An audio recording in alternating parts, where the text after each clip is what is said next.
राम जन्मभूमि इतिहास के आज के भाग 3 में जानेंगे अयोध्या का सबसे दर्दनाक अध्याय। 1,74,00,000 बलिदानियों की गाथा।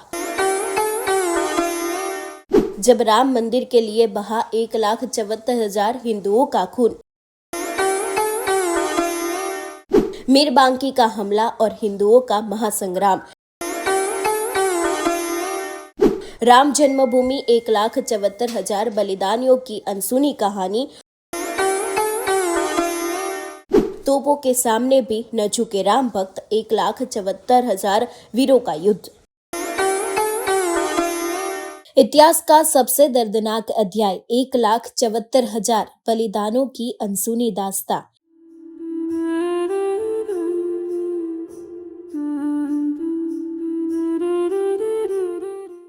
1,74,000 ये सिर्फ एक आंकड़ा नहीं है, ये गवाह है उस खून से सने इतिहास का, जब अयोध्या की धरती हिंदुओं के खून से लाल हो गई थी। हमने भाग 1 और 2 में देखा कि राम जन्मभूमि का महत्व क्या था,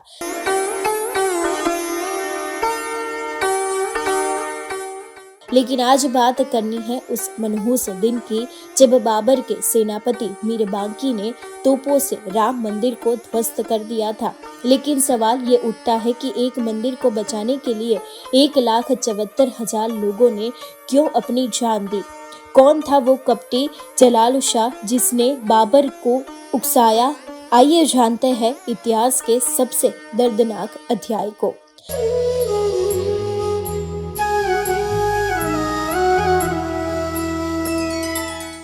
बात उस समय की है जब भारत पर मुगल सल्तनत की नींव रखी जा रही थी। 8वीं सदी से ही भारत पर मुस्लिम आक्रमण शुरू हो चुके थे। गजनवी और गौरी जैसे हमलावर आए, लेकिन हिंदू राजाओं के कड़े विरोध के कारण अयोध्या का राम मंदिर अडिग था।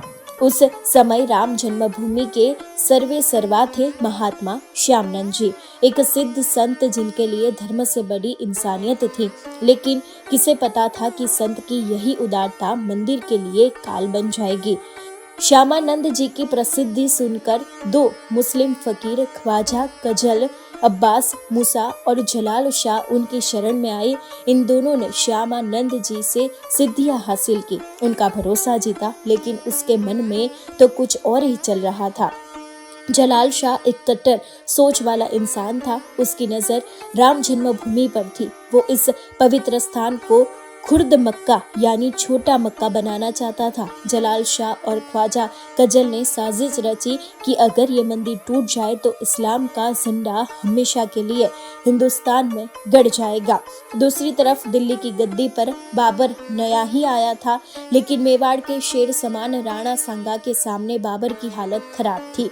फतेहपुर सिकरी के युद्ध में हारने के बाद बाबर भागकर अयोध्या में जलाल शाह की शरण में आया। यहाँ जलाल शाह ने बाबर को जीत का आशीर्वाद तो दिया, लेकिन बदले में एक भयानक सौदा किया, इस्लाम का वर्चस्व।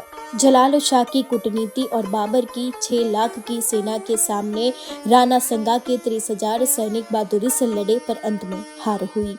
इस जीत के बाद बाबर फिर अयोध्या आया। अब वक्त था गुरु दक्षिणा का, लेकिन ये दक्षिणा खून मांग रही थी। जलाल शाह ने बाबर से कहा कि राम जन्मभूमि को तोड़कर वहां मस्जिद बनाओ। बाबर ने ये काम अपने वजीर मीर बांकी को सौंपा और खुद दिल्ली चला गया। बस यहीं से शुरू हुआ विनाश का खेल। जलाल शाह और अपने ही शिष्यों का ऐसा धोखा देखकर महात्मा श्यामानंद जी अंदर से टूट गए। जिन्हें बेटा माना था, उन्होंने ही पीठ में खंजर भोंका था। बहुत दुखी मन से श्यामानंद जी ने रामलला की मूर्तियों को सरयू नदी में विसर्जित किया और खुद हिमालय में तपस्या के लिए चले गए। मंदिर अब रामलला के बिना था, लेकिन राम भक्तों के बिना नहीं। मंदिर के 4 मुख्य पुजारियों ने दरवाजे पर खड़े होकर ऐलान किया कि हमारी लाश पर से ही कोई मंदिर में घुस पाएगा। जलाल शाह के आदेश पर मीर बांकी ने इन 4 पुजारियों के सिर काट दिए। जो खबर हवा की तरह फैली और देश भर में से हिंदू अयोध्या उमड़ पड़े। वे मंजर कल्पना करके भी दिल दहला देता है। लखनऊ गजेटियर के इतिहासकार कनिंघम लिखते हैं कि 1 नहीं 2 नहीं बल्कि पूरे 1,74,000 हिंदुओं ने उस दिन मंदिर बचाने के लिए अपनी जान दी।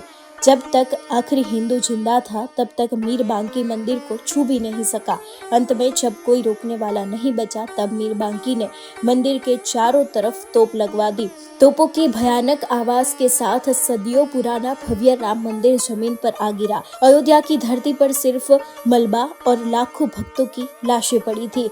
जलाल शाह ने अयोध्या को खुर्द मक्का बनाने के लिए दूर दूर से मुस्लिमों के शव लाकर वहां दफनाए ताकि उस जगह का हिंदू अस्तित्व मिटाया जा सके। दोस्तों, मीर बांकी ने पत्थर तोड़े थे, शिखर तोड़ा था, पर क्या वो हिंदुओं की श्रद्धा तोड़ सका? क्या राम भक्तों ने हार मान ली? नहीं। मंदिर टूटने के बाद भी संघर्ष नहीं रुका। ये तो बस शुरुआत थी 500 साल के लिए एक लंबे युद्ध की। मुगलों के बाद अंग्रेज आए और फिर आजाद भारत की सरकारें। रामलला के लिए संघर्ष हर मोड़ पर तेज होता गया। कैसे लिया गया इन 1,74,000 बलिदानों का बदला और कैसे शुरू हुई कानूनी और जमीनी लड़ाई, ये रोमांचक इतिहास देखेंगे हमारे अगले एपिसोड में। राम जन्मभूमि अतीत से मुक्ति तक भाग 4। चैनल को सब्सक्राइब करना भूलना मत। तब तक जय श्री राम।